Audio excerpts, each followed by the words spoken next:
오늘은 껍데기의 삶, 알맹이의 삶이라는 제목으로 말씀 나누도록 하겠습니다.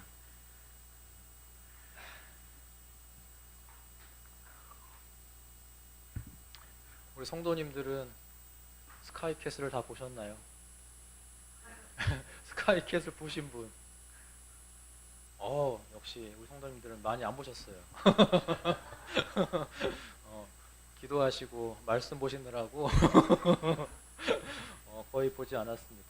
사실 저도 안 봤는데, 저도 중반부터 봤거든요. 예, 끝나서 시간 있으실 때 다시 보기로 쭉 보시면 아마 괜찮을 겁니다. 근데 저도 중반부터 봤는데, 저도 안 보다가 뭐 직장만 가면 다 그 얘기를 하니까 대화를 끼지 못하는 거예요. 그래가지고 이제 이게 보게 됐는데, 재밌게 잘 봤습니다. 그래서 이 스카이캐슬이라는 드라마가 굉장히 획기적인 드라마였어요. 그러니까는 뭐 내용이나 이런 측면도 그렇겠지만 이게 종편이거든요. 종편. 그래서 지상파에서 하는 게 아니라 종편에서 하는 드라마인데, 이제 1회 시작할 때 이제 1% 시청률이 1%였는데 마지막 회는 23.8%로 이제 마무리를 하게 됐어요. 요즘에는 지상파도 23.8%가 나오지 않고, 그다음에 종편 드라마는 뭐 한 3, 4%만 나와도 잘 나왔다고 하거든요. 그러니까 23.8%라면 어마어마한 이제 시청률이 나온 거죠. 그래서 아마도 많은 시청자들이 그 드라마를 통해서 공감을 했기 때문에 아마 그렇게 나오지 않았을까라는 생각이 듭니다. 그래서 저도 굉장히 인상적인 장면들이 되게 많이 있었어요. 그래서 스카이캐슬을 보신 분들은 어떤 부분이 좀 인상적이었나요? 어떤 인물이 좀 많이 이렇게 좀 공감이 되셨나요? 네? 스예님이 전적으로 믿으셔야 합니다. 예. 선생님, 코디 선생님이 나와요. 입시 그 서울의대를 보내기 위해서 교육을 관리해준 이제 코디 선생님이 나오는데, 이제 그 선생님이 항상 저를 전적으로 믿으셔야 합니다. 이러면서 아이를 파탄의 길로 인도하죠. 예. 그래서 스카이캐슬은 그 명문가 출신 학부모들이 자녀를 그 서울의대 이름난 대학에 보내기 위해서 치열한 과정을 담은 드라마입니다. 그래서 말씀드린 것처럼 1%로 시작했는데 마지막에는 23.8%란 놀라운 시청률로 이제 마무리를 하게 되었고, 사실 종편에서는 사실 있을 수 없는 보기 드문 시청률을 이제 나타내게 됐습니다. 저에게 있어서 가장 인상적이었던 사람은 강준상이었어요. 강준상.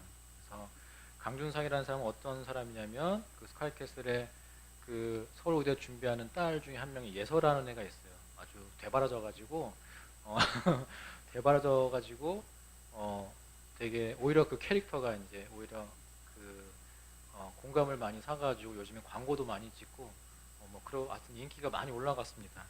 근데 그 예서라는 아이의 아버지예요. 그래서 이 사람의 아버지는 대한의협의 회장직을 연임했던 의사 아버지가 있고, 어머니는 명문 여대에서 피아노를 전공했고, 그 사이에서 이제 외동아들로 태어난 금수저이죠. 그리고 학창 시절 내내 전교 1등을 했고, 학력고사에 전국 수석을 했고, 서울의대를 졸업해서 이제 지금은 병원장을 목표로 해서 막 열심히 달려가고 있는 천상천하 유아독존의 이제 의사입니다. 근데 그 인물이 이제 해나라는 이제 여학생이 나오는데, 이제 그 여학생이 자신의 딸이라는 사실을 알지 못하고 이제 병원장의 손주를 살리기 위해서 응급실에 실려왔던 그 자기의 친딸 해나를 외면하고 죽음으로 몰아넣는 그런 사건이 일어나게 되고, 나중에 그 사실을 알고는 엄청난 충격을 받고 이제 그 얘 인생이 이제 흔들리는 경험을 받게 되는 거죠. 그러면서 이제 처절한 통곡을 하게 되고, 자신의 50년의 인생이 사실은 빈 껍데기였음을 이제 깨닫게 되는 이야기가 드라마의 후반부에 나오게 되는데, 저는 그 장면이 굉장히 인상적이었습니다. 그래서 그 어머니는 그 아들을 병원장 시키려고 뭐 엄청나게 노력을 해요. 그래서 이제 아들이 막 이제는 자기는 병원장도 안 할 거고 사표를 낼 거고 자기 인생 헛살았고 잘못 살았고 이제 다시 제대로 살아야 된다고 이제 막 얘기를 하는 거죠. 그 어머니가 야, 병원장이 코앞인데 무슨 사표냐. 이제 우리가 지금 3대째 의사 가문이 될 건데 예서까지 보내면 3대째 의사 가문이 될 건데 그러지 말고 자꾸 만류를 하는 거죠. 그래서 이제 막 강준상이 막 처절하게 이제 외친 거예요. 어머님이 공부하라고 해서 학력고사 전국 1등 했고, 어머님이 의사하라고 해서 의사 됐고, 근데 저 이제 어떻게 해요? 이렇게 얘기를 하는 거예요. 카페에서 엄마가 막 너무 창피하다고 제발 소란 떠지 말라고 하니까, 어머니는 이 와중에도 체면 차리는 게 그렇게 중요하세요? 뭐 이러면서 날 이렇게 만든 게 어머니라고요? 하면서 이제 외치는 거죠. 내일 모레 쉰이 되도록 어떻게 살지도 모르는 놈을 만들어 놨잖아요, 어머니가. 하면서 막 외치게 됩니다. 그러면서 나중에 또 어머니랑 대화하면서 이런 얘기를 해요. 내가 꼭 주남대 병원장이 아니어도 어머니 아들 맞잖아요. 나 그냥 어머니 아들이면 안 돼요? 라는 이제 통곡을 하는 거죠. 왜 그러세요? 그래서 이제 강준상이라는 의사가 자신의 인생이 껍데기 같이 느껴지면서 이제 다시 그 삶을 이제 되돌아보는 이제 이야기가 나오고요. 그러다가 이제 또 아내가 또 이제 그런 남편을 말리잖아요. 그래서 아내한테 얘기를 하는 거예요. 왜 그러냐고 하니까 남편이 이제 강준상이 그래요. 강준상이 없잖아, 강준상이. 내가 누군지를 모르겠다고. 헛개비가 된 것 같아. 당신도 욕심 내려놔. 예서 인생하고 당신 인생은 다른 거야. 하면서 이제 그런 이제 이야기를 합니다. 그래서 세상에 무서울 것이 없었고 제일 잘 나가는 의사 강준상이라는 사람이 나이 50이 넘어서야 자신의 인생이 빈 껍데기에 불과했다는 사실을 일찍 발견하게 되고, 그 모습이 아주 감동적으로 이제 드라마에서 펼쳐지면서 이제 이 드라마가 많은 또 이제 호응을 받게 되었습니다. 저는 이제 드라마에 많은 주인공이 있고 장면이 있지만 저는 이 장면들이 굉장히 인상적이었어요. 그래서 이 장면을 보면서 저도 저의 인생을 돌아보게 되는 거죠. 나의 인생은 과연 껍데기 같은 인생일까? 아니면 뭔가 알맹이가 있는 꽉 찬 인생일까? 나는 내가 있는 인생일까? 아니면 나는 내가 없는 인생을 살아가고 있는 건 아닐까? 여러분은 어떠십니까? 여러분의 인생은 꽉 차 있는 인생이십니까? 아니면 뭔가 껍데기처럼 비어있는 인생이라고 느껴지십니까? 여러분은 내가 있는 인생을 살고 계십니까? 아니면 내가 없는 인생을 살고 계십니까? 돌아보면 많은 현대인들은 나는 없는, 자신은 없는 껍데기와 같은 삶을 사는 경우가 굉장히 많습니다. 일반 사람들이 보기에 전혀 그럴 것 같지 않은 사람들, 유명한 정치인, 법조인, 기업 CEO, 연예인들, 다타가 인정하는 성공한 사람들도 대부분 그러한 고통을, 증상을 앓고 있습니다. 특히 스타들 중에서도 웃음을 주는 개그맨들이나 방송인들이 뜻밖에도 많은 경우 깊은 우울증이나 공황장애에 시달리고 있는 것을 우리는 뉴스를 통해서 많이 보게 됩니다. 유명하고 돈도 잘 벌고 갖출 거 다 갖춘 것 같은데 왜 그럴까요? 스타라는 속성이, 스타가 어떤 사람이 스타가 되나요? 타인의 욕구, 그러니까 대중의 욕구, 욕망에 나를 가장 잘 맞추고 가장 잘 부응하는 사람만이 살아남는 그 방송의 생태계에서 최종적으로 살아남은 생존자들이 바로 스타들인 것입니다. 따라서 본래의 나는 없고 진짜 나는 없고 사람들의 눈에 비친 나만 존재하게 되는 사람들이 바로 스타들인 것이죠. 사람들의 욕망을 맞추는 내가 진짜 나야, 그게 나도 원하는 나야라고 계속 자신을 합리화하게 되는 게 바로 스타들의 모습입니다. 이런 과정을 통해서 본연의 나는 점점 소멸되어지고 지워져 가고, 그러다 보면 결국 그 끝에는 내가 누구지? 라는 그런 질문을 하면서 깊은 우울증이나 공황장애에 빠지게 되는 경우가 나타나게 되는 것입니다. 내 존재의 소멸, 곧 빈 껍데기 같은 인생의 마지막 종착역이 공황장애로 나타나게 되는 것이죠. 유명인과 스타들만 그런 것이 아닙니다. 현대를 사는 많은 우리들도 그런 경우가 많습니다. 내가 원한다고 하는 것들, 나의 가치관, 나의 소신, 나의 신념, 나의 꿈, 그 모든 것이 사실 부모님의 소신이거나 상사가 요구하는 모습이거나 환경적인 압박 때문이거나 이 사회가 요구하는 스펙인 경우가 많습니다. 그것들의 기대에 끊임없이 맞추어져 가는 내가 나라고 주입하는 그런 주변 사람들과 상황과 환경, 그런 사회적인 압박이 실제로 우리 사회에는 굉장히 강하게 우리에게 압력을 가하고 있는 것입니다.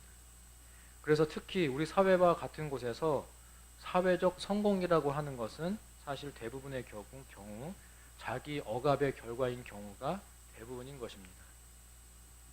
지난해 서울대학교 학생복지 현황 및 발전 방안 최종 보고서에 따르면 서울대 재학생들 중 2명이 1명꼴로 우울증을 겪고 있다는 그런 충격적인 결과를 발표했습니다. 명문대에 다니면 걱정이 적을 것이라는 일반적인 통념이나 세간의 인식과는 대비되는 결과였습니다. 그들이 고등학교에서는 1등 하던 사람들이죠. 근데 대학교 왔더니 다 공부를 잘하는 사람들이에요. 그러니까 공부는 잘하는 사람들 속에 있다 보니까 공부 잘하는 나를 유지하기 위해서 엄청난 스트레스를 받게 되는 것입니다. 그래서 그 스트레스로 뭐 자해를 하거나 자살 충동을 호소한 학생들이 되게 많다는 것입니다. 우리 중년 남성들은 어떻습니까? 중년 남성들은 은퇴 후에 거의 100% 우울증을 경험한다고 합니다.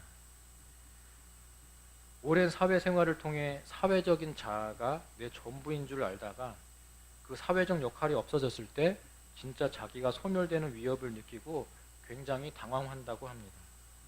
그 사회적인 자아만이 자기인 줄 알고 인생을 살아왔는데 그런 상황이 되면 거의 100% 굉장한 우울과 혼란을 겪는다고 하는 것입니다.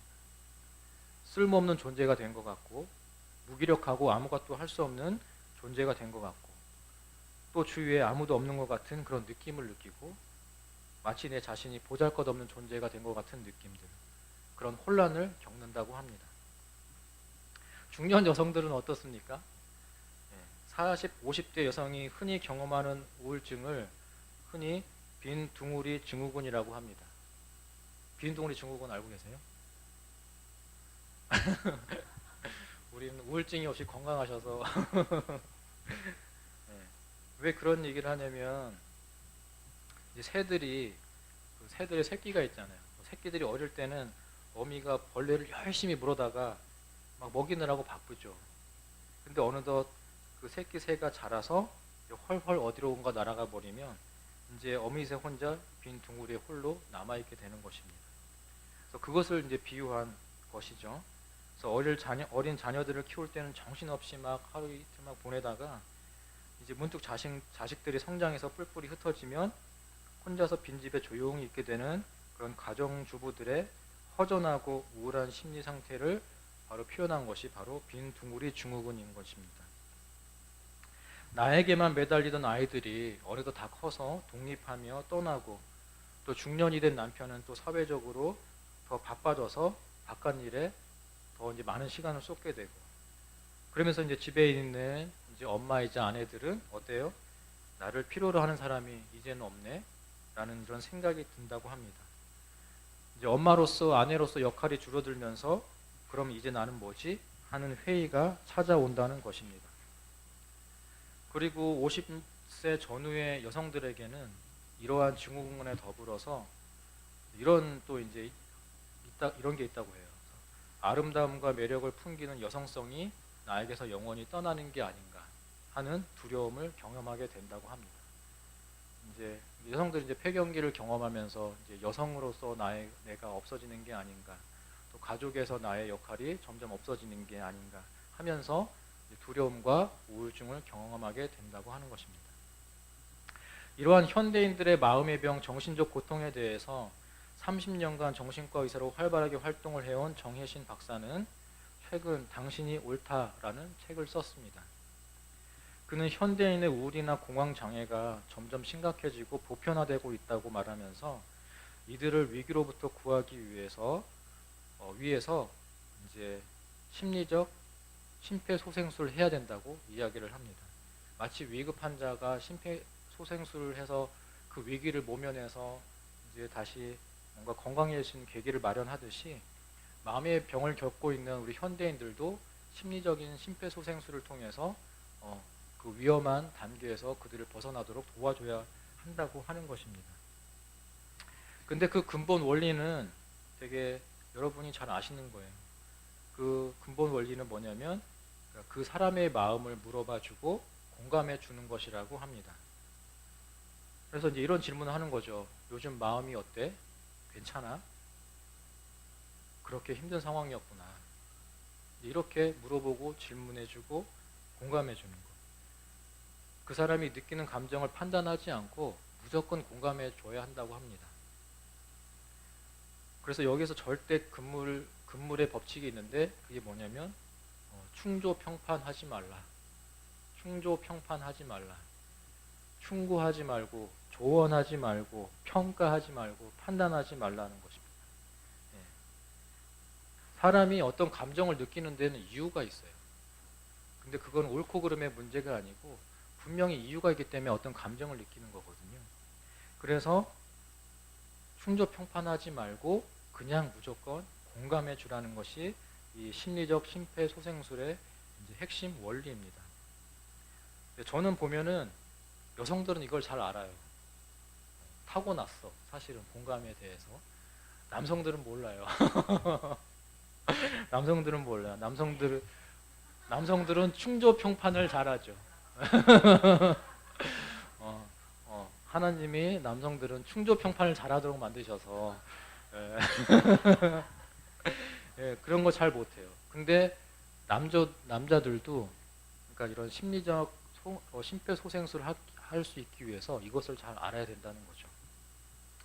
그래서 예수님도 신약에서 굉장히 중요하게 말씀하신 것 중에 하나가 다른 사람을 판단하지 말라는 거였어요. 충조평판하지 말라는 거였습니다. 사마리아 우물가의 그 여인처럼 사람의 마음은 누구나 나한테 바른 말이나 어떤 판단을 원하는 것이 아니라 공감하고 격려해 주기를 원한다는 것이죠. 이것은 이제 정신과 전문의가 이야기하는 이제 심리적인 심폐소생술인 것입니다. 그렇지만 우리도 되게 유용하게 그것들을 잘 이해하고 활용해야 된다고 생각을 합니다. 이상으로 살펴봤던 스카이캐슬의 강준상이나 유명인들이나 방송인들이나 또 우리가 겪고 있는 중년 남성이나 여성들의 우울증들, 이런 마음의 병들이 주로 어디에서 왔습니까? 자신의 인생에 자기가 부재하다는 그런 사실에서 오게 되는 것을 우리는 보게 됩니다. 부모가 원하는 나, 사회가 원하는 나, 대중이 원하는 나, 자녀가 원하는 나, 남편이 원하는 나, 아내가 원하는 나, 그런 나로 사는 게 나인 줄 알았는데 실제로는 나인 내가 없었던 자기 소멸이 바로 이 병의 주요한 원인이었던 것을 우리는 발견하게 됩니다. 그렇다면 진정한 나는 누구입니까? 나는 누구예요? 에?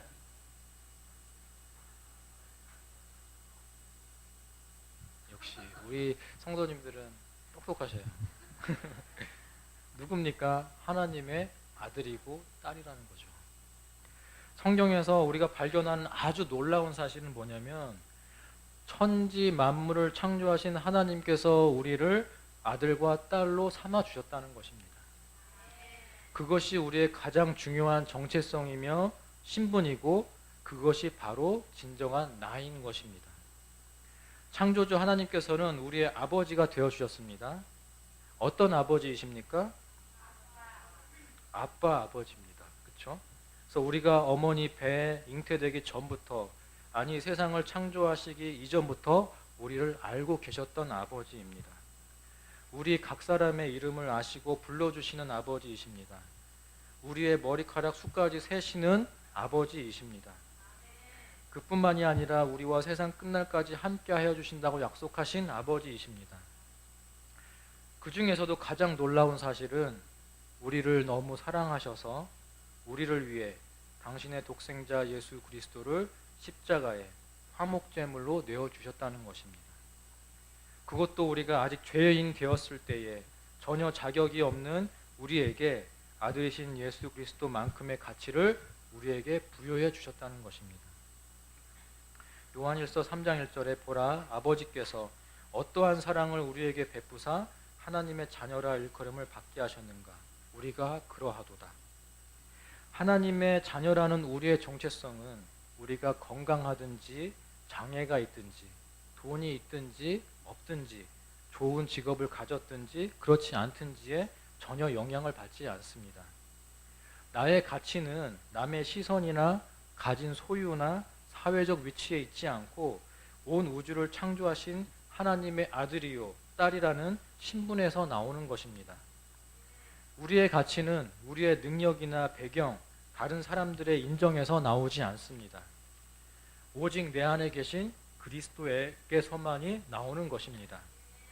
나의 가치는 현재 내 상황이 힘들거나 어렵다고 바뀔 수 없습니다. 우리가 10,000원짜리 지폐를 밟아서 더럽게 만든다고 해서 10,000원의 가치가 사라지는 것이 아닙니다. 이처럼 우리는 하나님의 아들과 딸인 나의 정체성, 신분을 통해 자유해야 합니다. 내 안에 세상에 심어준 기준과 나를 향한 주변 사람들이나 사회의 기대가 충족될 때 나의 가치가 높아질 수 있다는 생각에서 자유해야 합니다. 거기에서 우리는 해방이 돼야 됩니다. 사람들이 내 가치를 인정해 줄 때, 나에게 인기가 더 생길 때, 더 좋은 직업을 가지게 되었을 때, 더 많은 재물을 모았을 때 나의 가치가 올라갈 것이라는 착각에서 벗어나야 합니다. 나의 가치는 나를 창조하신 하나님께로부터만 나오는 것입니다. 나의 가치는 내가 아무리 엉망진창이어도 지금 있는 그대로의 나의 모습을 이해하시고 사랑하시는 아버지 되신 하나님께로부터만 나오는 것입니다. 오두막에 살면서도 하나님을 찬양하며 사는 천국 백성은 대저택에 살면서도 그리스도의 사랑을 모르는 사람을 부러워하지 않습니다. 오히려 그들을 불쌍히 여깁니다. 이전에 팔복이라는 그런 동영상이 있었죠. 거기에 나온 최춘선 할아버지는 이 세상 최고의 권세는 부러운 자가 없는 것이라고 하였습니다. 이러한 배짱은 어디에서 나옵니까? 바로 내가 하나님의 아들이요 딸이라는 확실한 자기 인식으로부터 나오는 것입니다. 지난 2월 10일 영국에서는 제72회 영국 아카데미 시상식이 열렸습니다. 그 영화에서 성도님도 아실까요? 블랙팬서라고. 블랙팬서, 마블 영화 중에 블랙팬서라는 영화가 있어요. 그 영화에서 주인공의 여동생 역할을 한 흑인 여자 배우가 있는데 슈리라는 역할을 맡았는데 그 배우가 신인상을 받게 되었습니다. 그래서 근데 그 시상식장에서 그 배우는 이렇게 수상소감을 발표하였습니다. 저의 정체성은 하나님의 자녀입니다. 따라서 하나님께 감사하지 않고 이 자리를 떠날 수 없습니다. 몇 년 전 저는 깊은 우울증에 빠졌고 연기를 그만두고 싶었습니다. 그러나 그 우울증에서 저를 건져낸 유일한 것은 바로 하나님, 그리고 하나님에 대한 나의 믿음, 그리고 가족이었습니다. 이 시간에도 힘든 시간을 보내고 있는 분들에게 말하고 싶습니다. 하나님께서 당신을 창조하셨습니다. 당신은 아주 존귀한 존재입니다. 그리고 하나님은 당신을 축복하십니다. 이 흑인 여성 연기자는 영국 아카데미 시상식에서 나는 하나님의 자녀라는 확실한 자기 인식을 대중들에게 멋지게 공표하였습니다. 은혜, 하나님의 은혜라는 책이 있어요. 그래서 리스토르벨 목사님이라는 분이 지으신 책입니다. 거기에서 한 입양아에 대한 이야기를 들려줍니다. 한국전쟁에 참전한 미군과 한국인 어머니 사이에서 한 아이가 태어났는데 이제 혼혈아죠. 스테판이라는 아이가 있었습니다. 그 아이가 이제 나이 3, 4살 때 버려지게 되었고 폐허가 된 땅에서 사생아라는 뜻의 튀기라고 불리면서 각각 갖은 고생을 하며 자라게 됩니다. 한 번은 이 스테파니가 먹을 게 없어서 먹을 거리를 훔치다가 버려진 우물 같은 곳에 내던져져서 죽을 고비를 넘기기도 했습니다. 또 어떤 때는 먹을 것을 훔치다가 잡혀서 물레방아에 묶인 채 돌림을 당했지만 가까스로 살아남기도 하였습니다. 어느 날 콜레라에 걸린 여자아이를 살리려다 쥐들의 소굴인 건물에서 쓰러졌던 스테파니를 스웨덴 출신 에릭슨 간호사가 구출해서 고아원으로 보내줬습니다. 2년 후 한 선교사 부부가 그녀를 입양했습니다. 근데 그 스테파니는 자기가 그 집에 식모가 된 줄로 알고 있었습니다. 근데 그들이 자신을 몇 달간 먹여주고 재워주고 새 옷을 사줬지만 일을 시키지 않았습니다. 그래서 스테파니는 되게 이상하게 생각했습니다. 그래서 어느 날 한 여자아이에게 자기의 이런 이야기를 했더니 그 아이가 이렇게 물었습니다. 스테파니, 네가 그 집의 딸인 걸 너는 모르고 있어? 이 책의 2장 은혜, 영원히 하나님의 아들딸이 되는 것에서 저자는 말합니다. 그제야 나는 똑똑히 깨달았다. 내가 은혜에 매료된 것은 하나님이 형벌받아 마땅한 내 죄를 도말하셨을 뿐 아니라 사랑과 긍휼이 풍성하신 내 아버지가 되셨기 때문이다. 하늘 아버지의 용납하심이 내 안에 밀려와 육신의 아버지가 남긴 메마른 심령을 촉촉히 적셔 주었다. 여러분은 혹시 스테파니와 같이 하나님을 대하고 있지는 않습니까? 오늘의 로마서 말씀을 다시 한번 제가 읽어보도록 하겠습니다. 무릇 하나님의 영으로 인도함을 받는 사람은 곧 하나님의 아들이라. 우리는 모두 하나님의 아들이요 딸입니다. 너희는 다시 무서워하는 종의 영을 받지 아니하고 양자의 영을 받았으므로 우리가 아빠 아버지라고 부르짖느니라. 우리는 더 이상 사람들의 시선이나 비교의식이라는 사단의 거짓자에 휘둘리는 종이 아닙니다. 우리는 천지를 지으신 창조주 하나님 아버지의 아들이고 딸입니다. 그래서 우리는 하나님을 아빠라 부르고 하나님과 더불어 예수님과 똑같은 관계를 누립니다. 성령이 친히 우리의 영과 더불어 우리가 하나님의 자녀인 것을 증언하시나니 우리 안에 내주하시는 성령님도 친히 우리의 영과 더불어서 우리가 하나님의 법적인 자녀인 것을 증언하고 계십니다. 자녀이면 또한 상속자 곧 하나님의 상속자요 그리스도와 함께한 상속자니 우리가 그와 함께 영광을 받기 위하여 고난도 함께 받아야 할 것입니다. 우리는 자녀된 권세로 언제나 예수님과 같이 아버지와 친밀히 소통할 수 있으며 천국을 유업으로 상속받을 정당한 법적 상속자들입니다. 내가 확신하노니 사망이나 생명이나 천사들이나 권세자들이나 현재일이나 장래일이나 능력이나 높음이나 깊음이나 다른 어떤 피조물이라도 우리를 우리 주 그리스도 예수 안에 있는 하나님의 사랑에서 끊을 수 없으리라. 하나님은 선하시고 신실하시며 약속에 시건치 아니하시는 분입니다. 하나님의 우리의 아버지 되심과 우리가 하나님의 자녀됨은 영원토록 변하지 않을 사실인 것입니다. 이 시간 우리 찬양집 63페이지 하나님의 은혜 같이 부르시고 함께 기도하는 시간 갖도록 하겠습니다.